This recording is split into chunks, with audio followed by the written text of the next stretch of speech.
Therefore, O Lord, O Supreme Controller, O Lord Krishna, please annihilate this dangerous demon, Vritrasura, Twasta's son, who has already swallowed all our weapons, our paraphernalia for fighting, and our strength and influence.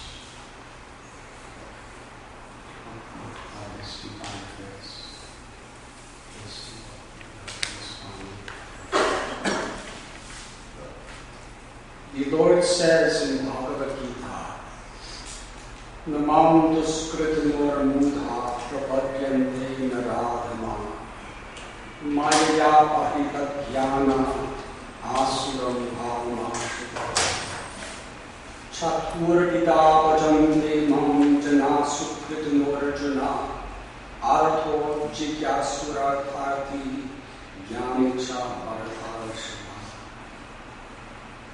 Those miscreants who are grossly foolish, lowest among mankind, whose knowledge is stolen by illusion and who partake of the atheistic nature of demons, do not surrender unto me. O best of the Bharatas, Arjuna.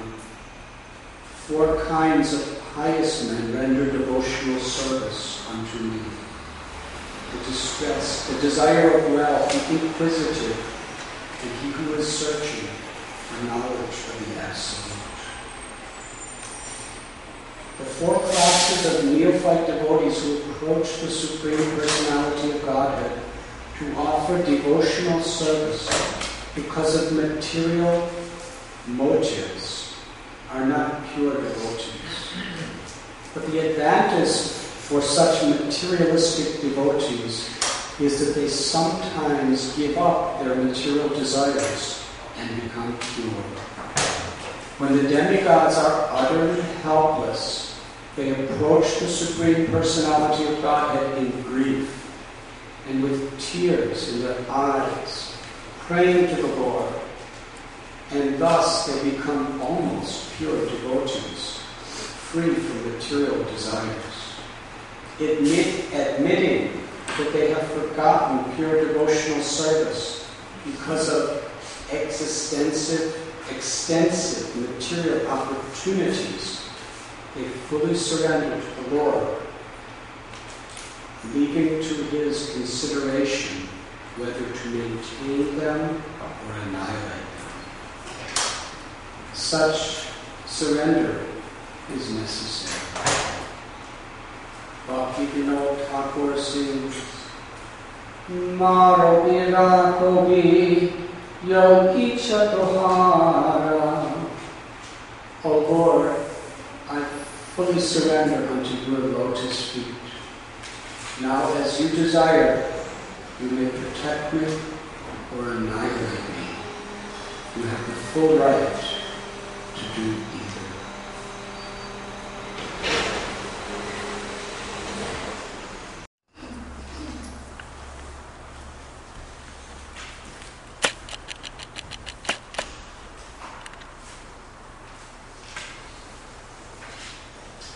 Therefore, O Lord, O Supreme Controller, O Lord Krishna, please annihilate this dangerous demon Vritrasura, Vasva's son, who has already swallowed all our weapons, our paraphernalia for fighting, and our strength and influence.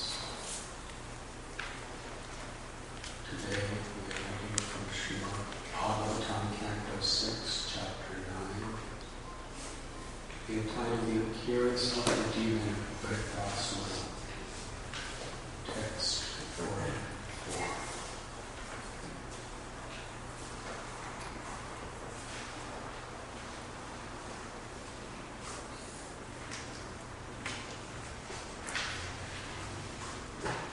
Herein,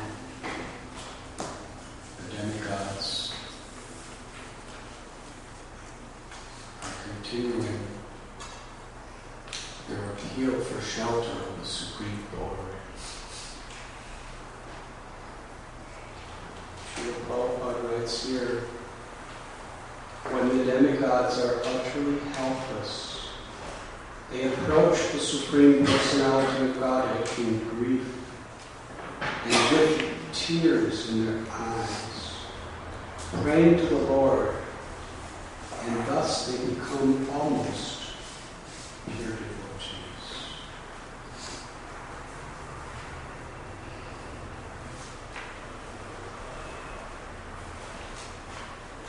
These beautiful stories reveal to us so clearly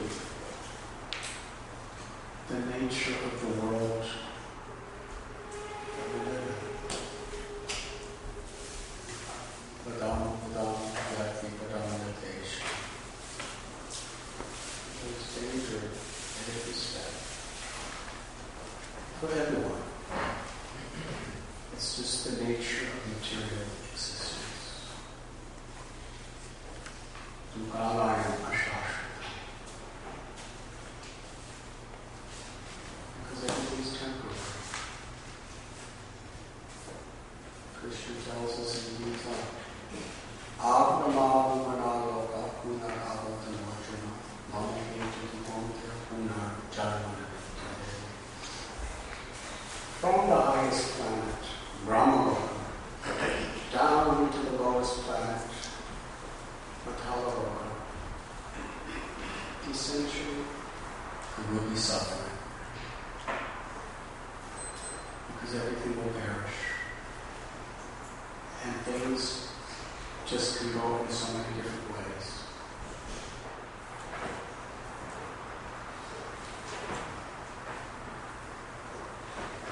There's a beautiful verse in the RNS BHagavatam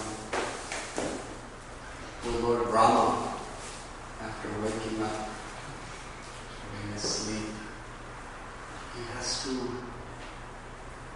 recreate everything again. And he's lamenting. What a selfless task to create something where people have to suffer.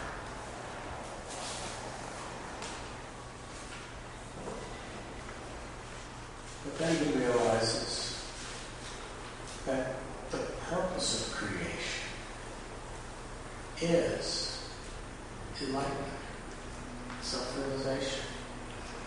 If things were so good, we would forever be satisfied with very limited, temporary pleasures. which have nothing to do really with the eternal soul. Thus, the eternal soul is Satchitananda. It is seeking unlimited pleasure. It is seeking unlimited love, to receive, to give. And that only comes on the spiritual platform. And that spiritual platform is within all of us. It is all of us. So whatever may come in this material world, the happiness, the distress, the honor, the dishonor, the pleasure, the pain, the success, failure, victory, defeat, health, disease, birth, death, all these dualities, their essential purpose is to signal to us who we really are. And the Lord helps us to make that decision. Yada yada karanasya granir bhavati bharata vipanam karanasya pratmanam skajana comes again and again and again into this world throughout the ages in different places. Either the Lord incarnates personally, or through expansions, or through his dear devotees, saintly people. To remind us where real happiness is. And it is interesting in various spiritual histories how so many saintly people go through so many difficult situations just to teach us how to go through those difficult situations. Srila Prabhupada writes, it's a saying in Bengal that the mother teaches the daughter-in-law by instructing the daughter. The idea is when the daughter-in-law comes to a strange house, there's a certain amount of apprehension. So the mother doesn't want to disturb the daughter-in-law by saying, you're doing this wrong, you're doing this wrong. So she just tells the daughter, and doesn't mind at all because she's used to the house. And the daughter-in-law sees and learns by that way. So similarly, the Lord teaches the world through great souls how to live in happiness, how to live in distress. Our tendency is when there's happiness, we start thinking that I'm so wonderful, and everyone is so wonderful, and everything is so wonderful, and we get so caught up in that wonderfulness that we forget what the purpose of life is. Or when there's distress, when there's great opposition, we get so caught up in asking questions like, why is this happening to me? This shouldn't happen to me. I'm so nice, I'm so good. And how am I going to deal with the situation? We get totally caught up in a material condition. So either of the dualities can trap us in different forms of illusion. Queen Kunti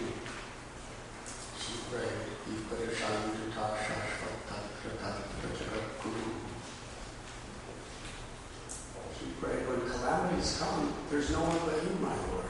So let them come. But for most people, when calamities come, we become totally obsessed and just trying to somehow get out of it.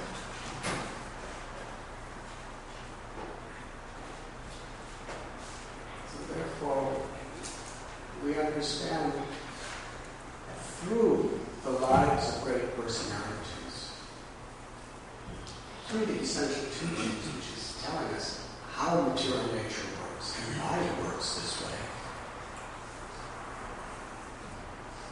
What our real purpose is, what the opportunity is. To remember Krishna, remember God with love, as the only satisfaction of the soul, and it's actually the only real solution to anything. The problems in this world are not economic. They're not ecological. The real problem in this world is we're so attached to the temporary things of the world, we get caught up in all this stuff.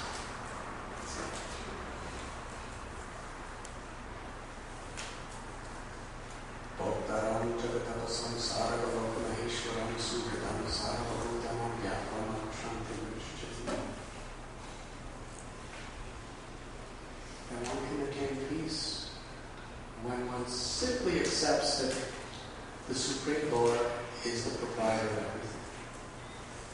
Everything is ultimately meant to be utilized in harmony with the will of the Lord, for the pleasure of the Lord, and that the Lord actually is our most intimate, loving friend, always, in all circumstances.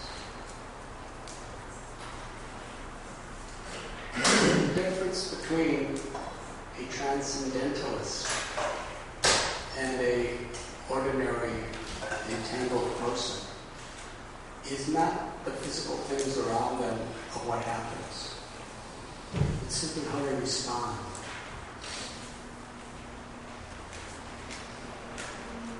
And here it describes there are different levels of devotees. There are demigods who are Paramahamsa, great devotees. But there are others who are devotees, but they're very much attached to material results while they're serving the Lord. And they're very attached to enjoying those results. In such situations, even they, with all their power, with all their knowledge, from time to time they are put in situations where they are helpless.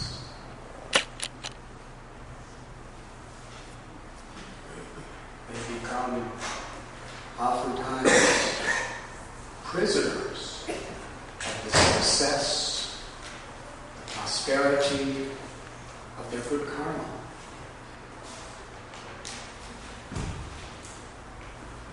Because the more you have, the more you have to look to maintain what you have. The more fame you have, the more you have to fight against people who are trying to drag you down. And you're trying to somehow keep that. And nothing's stagnant in this world. If you're not somehow struggling for more, what you have is going to be taken away.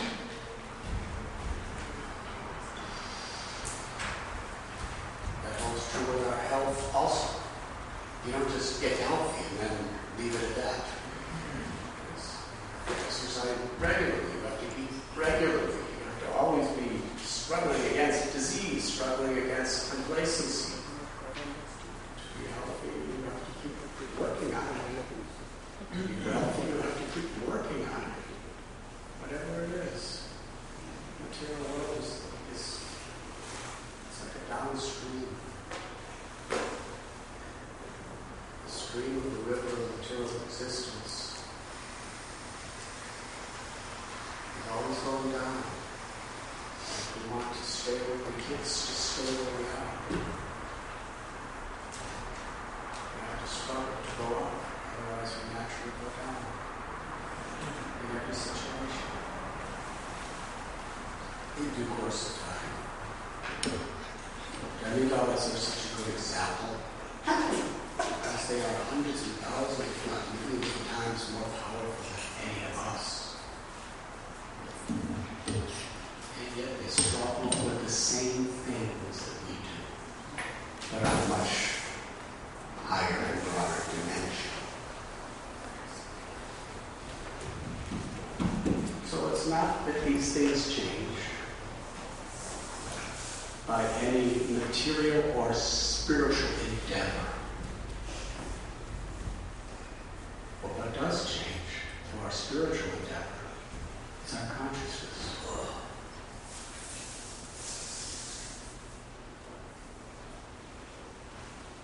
Just like when Lord Chaitanya was doing kirtan at the house of Srivas. The very, very materialistic people, they would condemn the devotees. It's all this chanting and dancing and all this puja and all of your devotion. What is it doing for you? A saintly person dies and a materialistic person dies. What is the difference?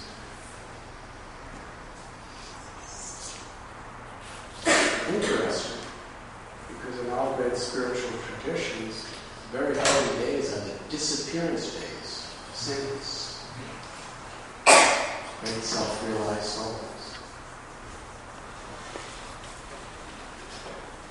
Isn't that interesting? If they're eternal, everyone's afraid of death. The transcendentalists, their purpose is to transcend death. Every transcendentalist is celebrating the day they died. Is that a contradiction?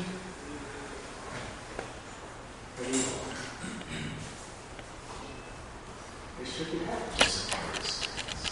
They should live forever. Problems in this world, Krishna says, Janma Mrityu Jara Yadi Kadoshana Dashana, birth, old age, disease, and death. And the purpose of yoga, the purpose of religion, the purpose of transcendentalism is to transcend birth, old age, disease, and death. And God teaches the world through those who love Him. And practically every person who loves Him, we celebrate their disappearance days. That means they died.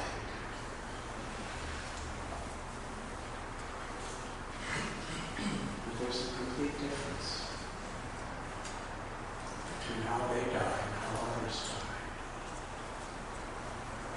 Because they really don't die. Sri Chaitanya Charitamrita, there is a story of Madhava.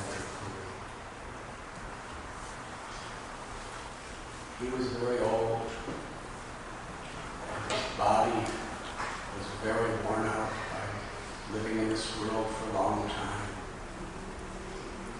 And he was bedridden. So much bedridden that his disciple, Ishvara Puri, would personally clean his body, bathe his body, make him up, do everything for him. But Ishvara Puri understand that his Guru, he's a totally liberated soul. Because he had realized he's not this body. His body was purely transcendental, not because it wasn't growing old. It was purely transcendental because his temporary body was fully engaged in the Lord's service.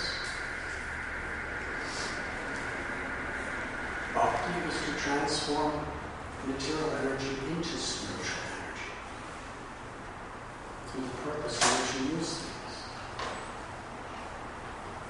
Om Purnamidam. Krishna tells it, Isha Upanishad tells that everything is perfectly and complete.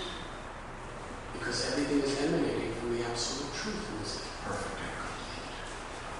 Everything within this material nature is spiritual to the extent we understand its connection to Krishna. So yes, everything is temporary. There may be tsunamis, there may be earthquakes. And even if there's not, we're going to grow old. And eventually the body dies. That's not statistic. And in the future coming, it's predicted that 1 out of 3 men and women are going to get cancer in their life. And whether you live through it, temporarily or not, to cure it is extremely painful in most cases. And sometimes it cannot be cured. So this is a medical statistic. You look around in the room today,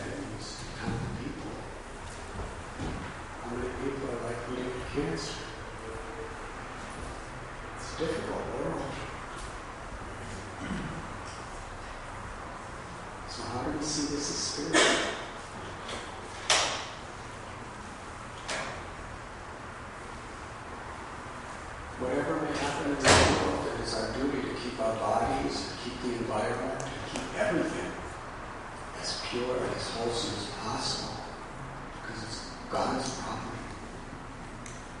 If we understand that the air, in one sense, it's spiritual, in a deeper sense. Because through the sun, Krishna is giving life to everyone, giving light to any. Nothing could exist within material existence without the sun. It's a source of rain, it's a source of light, it's a source of heat. So we are 100% 24 hours a day depending on the sun. Yes? And then how many times during the day when we're out in the sun do we think of that? Do we show any gratitude to the sun? We put on sunglasses because today the sun is a disturbance. You put suntan lotion on the sun is a disturbance. Well, nothing against suntan lotion or sunglasses, but whether we use it or not, we should honor it. I may not be qualified to be able to deal with the sun's incredible prowess, but it's sustaining me, it's giving me life, and it's giving everyone life. Our sisters and brothers and mothers and fathers and children, everybody. Finish. The power of the sun is incredible. It's a source of all energy. We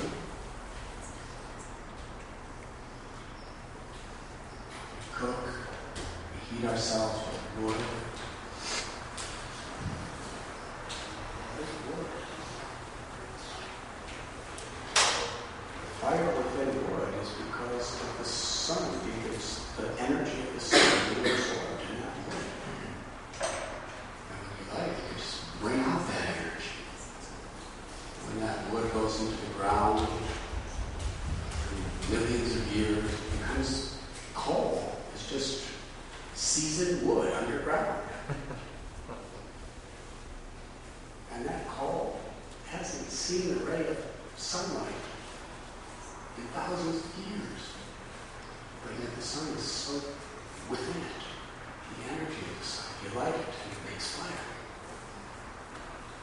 And then coal, after a long, long time, it becomes oil. It's way down sometimes.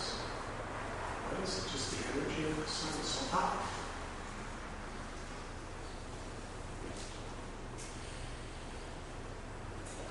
So really what the Gayatri Mantra is, it teaches us how to be grateful.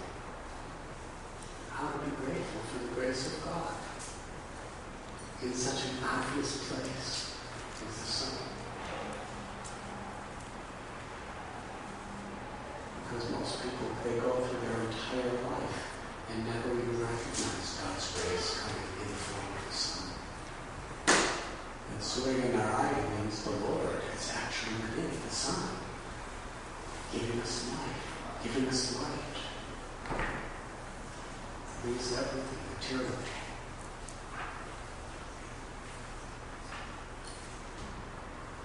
But in material creation, even the sun goes out.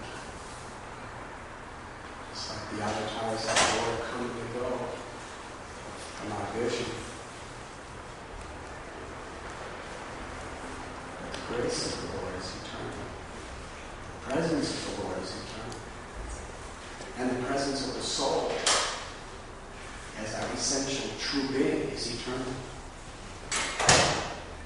So to see that reality is transcendental vision. And that transcendental vision is beyond birth and beyond death. Vasamasijidanvihaya. The Bhagavad Gita explains death is a change of clothes to the eternal soul.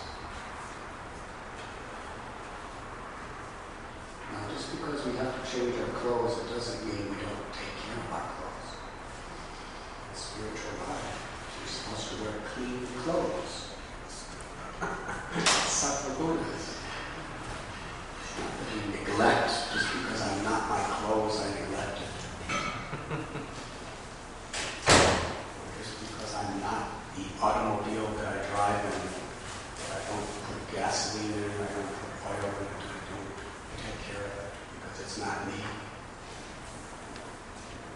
if we understand the spiritual purpose that the automobile is being used for, we'll take care of it better than people who are just attached to their automobiles. So similarly, these bodies, we take care of them because they have such a sacred divine purpose. But we understand that they give a disease no matter how good we take care of it. And eventually they are going to get old and they're going to die. Yes.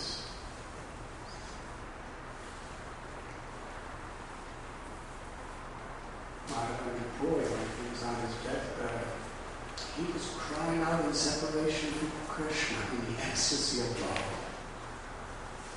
Oh Lord of Mathura, you have left me. He was in the mood of Radharani when Krishna went to Mathura away from Vrindavan. How am I going to survive without you? What am I going to do? That was his mood. His love and separation. And Ishvara Puri and the great devotees, they understood his total absorption in the ecstasy of love for Krishna. They honored him and worshipped him and tried to serve him in so many ways by singing the glories of Krishna constantly to him. And Ramchandra Puri, he heard his guru calling out like this. And he said, why are you so morose? You're supposed to be a transcendentalist. You're not supposed to be morose. You don't see Krishna, then meditate on Brahman.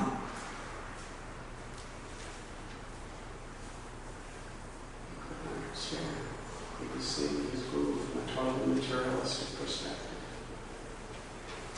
And because of that, Ramchandra Puri, because of that offense to his guru, for the rest of his life, his inclination was simply to find faults with others, whoever they were. He was even finding faults with Lord Chaitanya. And Lord Chaitanya was so humble, he argued with him. Lord Chaitanya is the Supreme Lord. He was living in Puri, and devotees would invite him for prasad, which was their ultimate happiness in life, to serve the Lord prasad. And he would just reciprocate with their love by taking their prasad. And Ramchandra Puri would come and see this, and he would harshly criticize Lord Chaitanya. Publicly. What kind of sannyasi? He eats too much. He eats such nice foods and he eats too much. And he was left out of every devotee. There's a story where he invited a devotee, it was Jagadananda Pandit, please come to my house for prasad. He gave him prasad. The devotee said, that's enough. He said, no, please take more. No, that's not. Just a little more for me. Please take a little more. No, I've had enough. Take more, please. Take more. They finished it. Ramchandra Puri said, please, little more.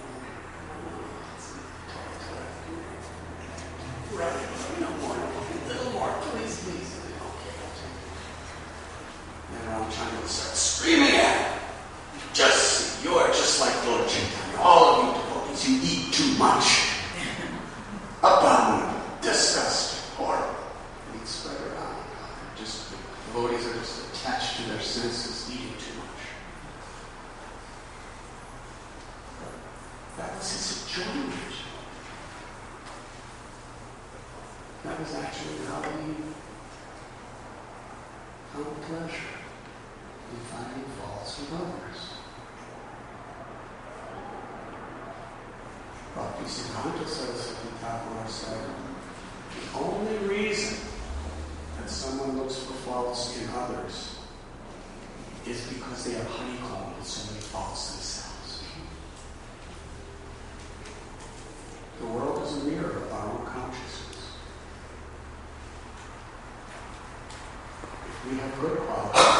secret qualities. If we have faults, we'll see faults. Now sometimes great souls will tell us our faults, but they're not criticizing us. They're not making propaganda against us. They're just trying to help us overcome those faults. They're paying to see our faults. Like a doctor, a compassionate doctor is paying to see your disease. So this is your disease and this is how you can treat it. That's productive, that's constructive.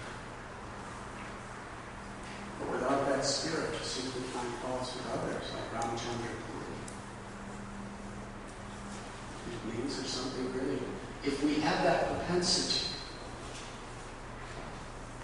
an intelligent person will think there's something wrong with me, and I have to rectify that.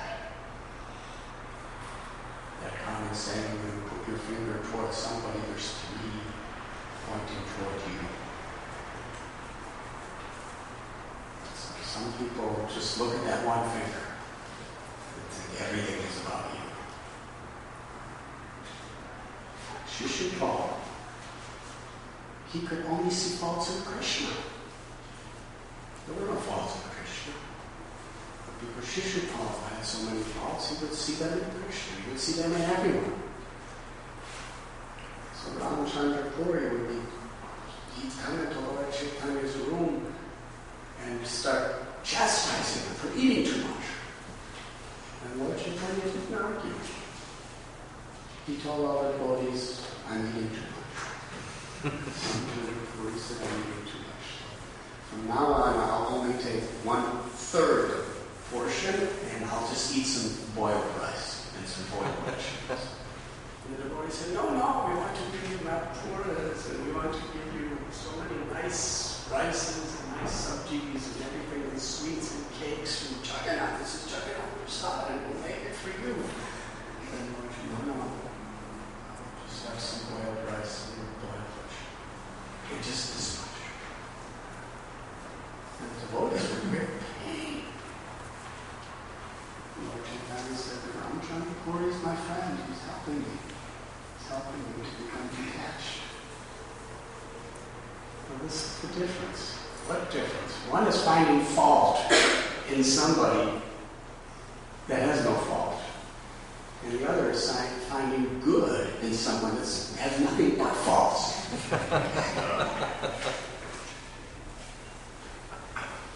So the question is, are we going to follow Ramchandra Puri or are we going to follow Lord Chaitanya?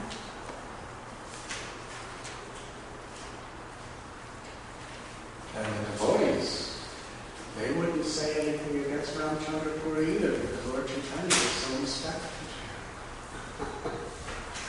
But they were praying from their heart of hearts secretly that he would leave.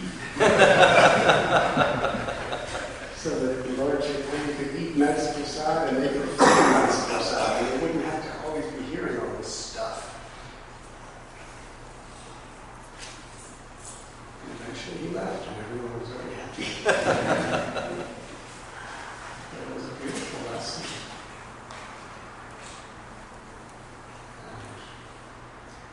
This propensity to find faults in others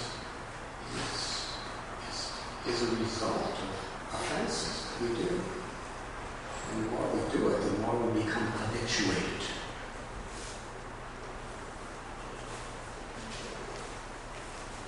The difference between material life and spiritual life is what we become habituated.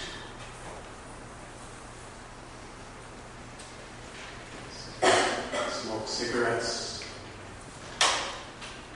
The more you smoke, the more you become habituated. You can't be free of the habit by just smoking more and more and more. The addiction increases with every puff you take. And we're thinking it's giving us pleasure. And the Prophet saw that billboard on the highway. A beautiful man and a beautiful woman under a waterfall smoking cigarettes. And it said, be cool and smoke. refreshingly cool, small cool. I don't know if they still have that. I looked up at it. It says they're smoking fire and telling me it's cool. Who believes that? So how we sell things? It's all psychology and psychiatry. Advertising is quite advanced, actually. If only we could use that to liberate people rather than bind people.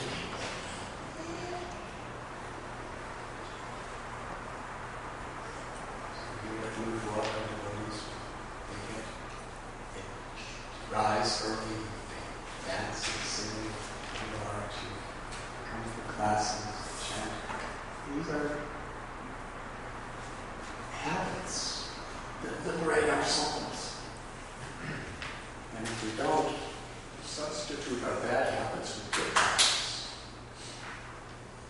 then the bad habits just bring us down more and more and more. And this tendency to find faults is a bad habit.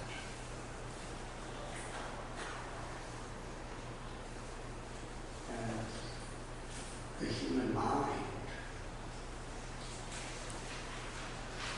will subdue the intelligence so that the intelligence goes to work to totally justify everything. Yes? That this is the most saintly thing I can do.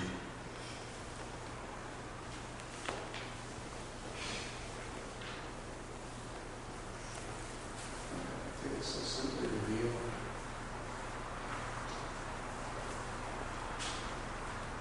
so Madhavendra Puri, or let us go back to Ramchandra Puri, his disciple, because he was just seeing the physical dying of his guru as something mundane, like anything else or anyone else. And instead of appreciating, he started criticizing. His propensity was just to find faults in everything. And Ishvara Puri, he was just the opposite. He was seeing the love of his guru in Krishna as he was going through his final journey of death physically. Disciple of Ishvara Puri was Lord Chaitanya. And when Lord Chaitanya was in Shantipur, he saw Advaita Acharya arranging for the disappearance day of Madhavendra. And what an incredible celebration. Advaita Acharya was not a rich man, he was a Brahmin.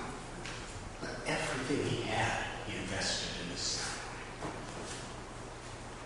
There were rooms full of sabjis.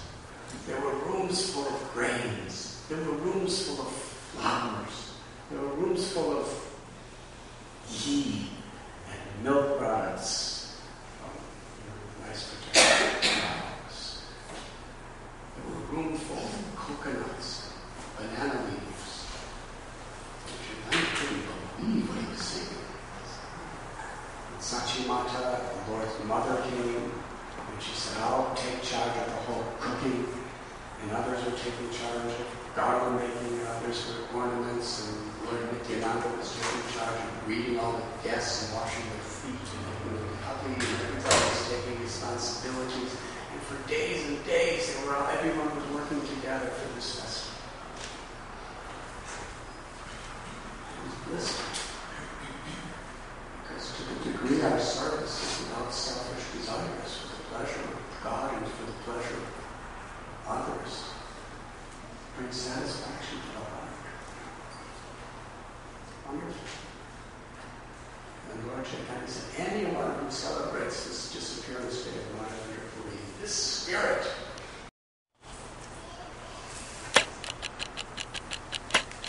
we're celebrating the day somebody dies.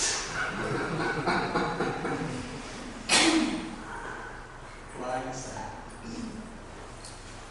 Because the disappearance of a particular person is takes the example of that prophet that came to a town and he was giving blessings. He said to the brahmachari, "Better you die." And he said to the prince, "Better you live." And he said to a butcher, "Better you neither live or die." And he said to a great saint, he said, "Better you either live or die." And somebody asked, "What does all that mean?" He said, "Brahmachari, so many austerities, so many troubles he's taking for spiritual advancement. But when he dies, he's going to go back to the spiritual world, so better he dies." And the prince is enjoying like anything, but is engaging in so many selfish karmic activities. He's going to have to pay the consequences for all of them. Better he lives. And a butcher, all the violence to these innocent animals, he's going to have to pay the consequences of his life. And he's surrounded by the screaming and the death of innocent creatures in this life. Better leave, neither live or die. And for a pure soul, serving Krishna now, according to the eternal nature of the soul, and when he dies, it carries on serving Krishna wherever Krishna wants him. Naraya parasarve nakutashtina vidyate swaraka narakeshu apito yadidaya. Lord Shiva said this about Shikri. He said, "This is the quality of those who are devotees of Narayana. Whether they're in heaven, whether they're in hell, or anywhere else, it really doesn't make any difference to them. Because in whatever situation, they're going to serve the Lord with love. They're going to chant the Lord's glories and names with love. They're transcendental to birth and to death. For a great soul, death is simply the doors to the eternal the Lord opening wide.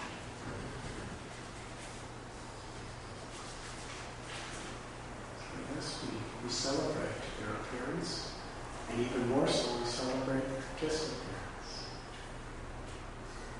So being a transcendentalist doesn't mean it means there's no death.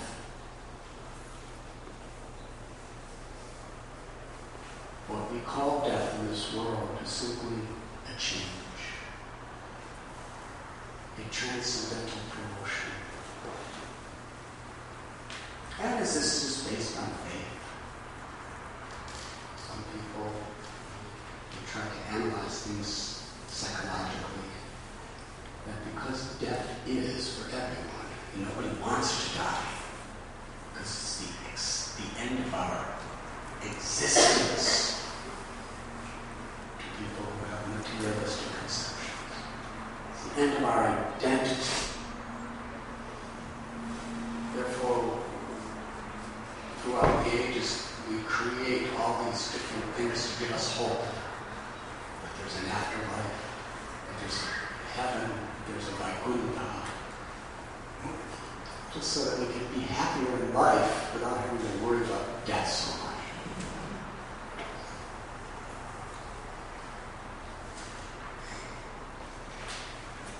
But actually, the most enlightened, compassionate, loving, self-controlled people with the highest character throughout the ages, universally, have taught us about the eternal nature of the soul. Have told us about the eternal abode of the Lord, of that liberated state beyond the confines of this temporary life. Are they all cheating us? Are they all lying?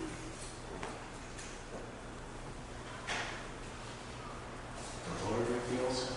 All the great souls reveal it. And just logically,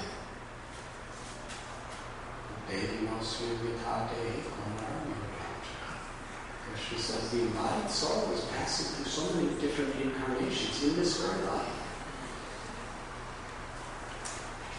Conception,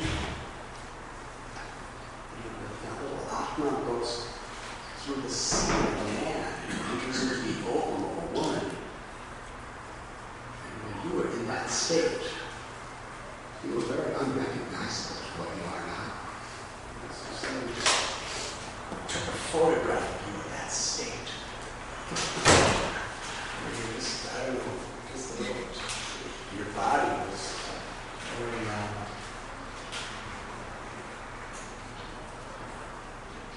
it's like a messy little thing.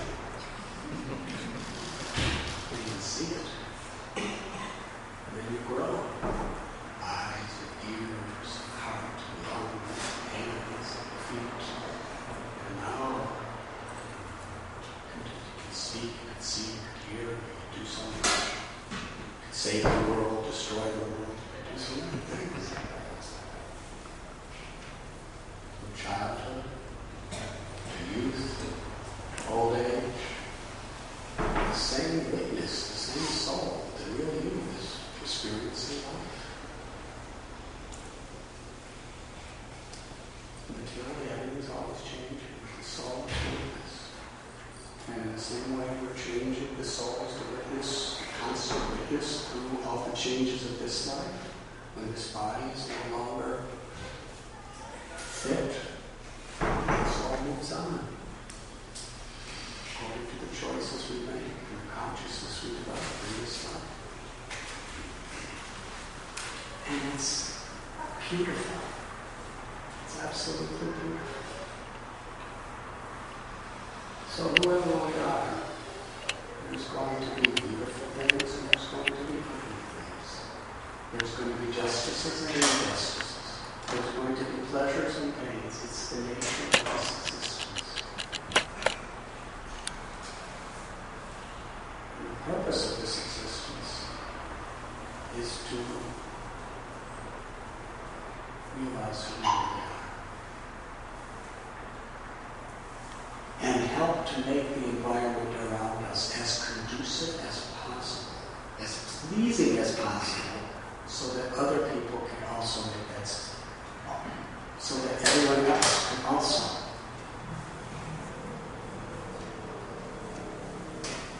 come to that realization. When we see the sun, pronounce two bodies, giving us light and life in this gratitude. When the rain comes, instead of just running under an umbrella, you have to run under an umbrella. That's all right. But while we're running on the umbrella, this rain is saving us. Without this rain, there would be no water, there would be no food, there would be no life.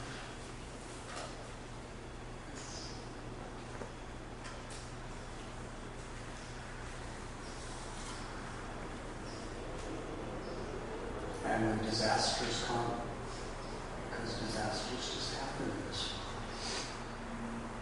whatever our explanation may be, we may talk about how it's collective karma, we may talk about how it's just natural conditions of this world.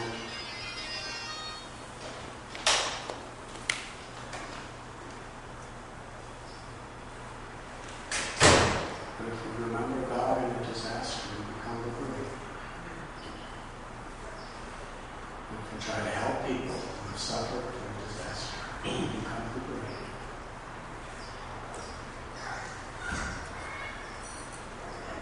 In Bombay, we have a hospital. And we deal with earthquakes. They happen in India. 2 of them devastating. We went to help. One was in Latur, Maharashtra. I believe 12,000 people died. Just a couple hundred kilometers from our ashram in Bombay. I told the story. It's quite amazing. I just sleep on a straw mat on the floor. And one morning at 4 o'clock, I was just getting up and the whole floor started trembling. Really violently trembling. And you get kind of eerie and nauseous because it's disoriented. And then the whole building started trembling. Books and the bookshelves started flying off, windows were breaking, door shutters were going, and our little children downstairs, we have an orphanage, They were all screaming out Krishna's names really loud. It lasted about 30 seconds.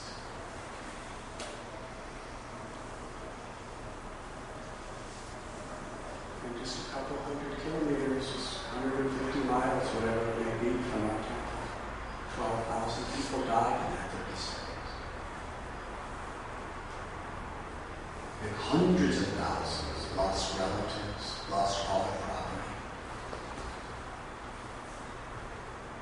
And if you're there a few years later, we didn't feel it so much, but in Gujarat, a place called Bhuj, about 15,000 people. And our devotees go there with ambulances and vans and trucks and try to help everybody. And interestingly, we have a spiritual care. Orthopedic people come and heal, put casts in their broken arms and broken necks and broken legs and try to get through medical help. But we also give spiritual help. Because people in that type of desperation, they're really, really, really seriously suffering. It's not that they just have a broken leg. It's that they have a broken life. Their mother and father are dead, their sisters and brothers are dead, they have no property, they're orphans. Their broken arms are the least of their problems. Wives are widows. Men, everything they've worked for in their life is finished. They're penniless, they have no house, they have nothing. There's no insurance. Very difficult. There are devotees who are giving classes on the eternal nature of the soul. In every situation, we can do seva, we can serve, we can be connected with God. We can do kirtan to access the blessings of God. And in our kirtan, we can pray for the departed souls of all these people who have died and give them God's blessings too. Actually, and people were really chanting these kirtans. They really attended in the lectures. And almost everyone was saying that this was the most unique and helpful and therapeutic thing, this is spiritual care. Because things do happen in this world. And rather than just uselessly blaming God, why did you create things like this? You could do a better job. That's one way of looking at it. But the reality is, this is the way it is created. And, God's not going to listen to our complaints. Because people with their complaints is forever. We're learning to love God. In all these different temporary circumstances. Learning to love God when there's the temporary pleasures, and the temporary wonderful, wonderful environment. And learning to love God when it's different, when things are troubled. The real happiness is in loving God. Yoga, connecting to our essence, connecting to Krishna. And that situation is there for all, everyone. In life and in death, whatever time we have, we can use it to learn to love God and be an instrument of that love in everything we do and everything we say. Life is absolutely beautiful. Sometimes things will be beautiful, there'll be wonderful celebrations and festivals where devotees are dancing and singing and smiling all over the place. And other times we go to help people in disasters. But our service is the same. To be instruments of compassion and love. And to really care for great people.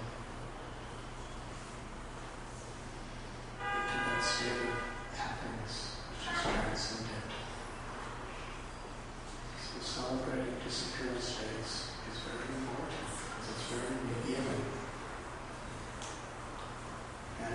particular verse, death personified is standing before the demigods in the form of Britasura. He's just the person you don't want to meet. He's gigantic, and he's eating everything around. Yes? And the demigods have their best weapons and are throwing it against Britasura, and Britasura is just eating them all. Now that's really an insult. Yes. When your weapons, which are supposed to be so dangerous and so life-threatening, you just... That's really an insult. It's demoralizing. It's one thing if you fight against them and you're showing that they have some power and some prowess, you're fighting against them, and even if you lose, at least there's some potency for what you've done. But for just all the weapons, he just opened his mouth. And then we got to think, what are we going to do about him? It's totally helpless. And he was stepping on them like little ants.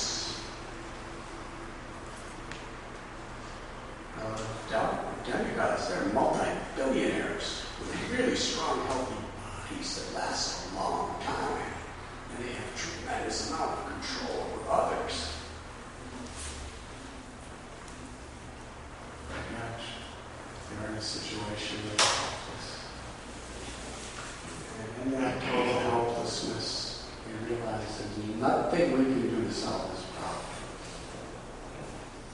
And they helplessly, with tears in their eyes, turn to God. And in turning to God, they actually understand and realize the real wealth they have. That devotion is within, that we become so distracted that we forget about it. So in the good times, we try to remember by singing and dancing, enjoying Krishna's prasad and Krishna's association with devotees and beautiful festivals and just doing wonderful things. And when difficulties come, we do the same thing. We turn to God. And this is what it means to be transcendental. Whatever may be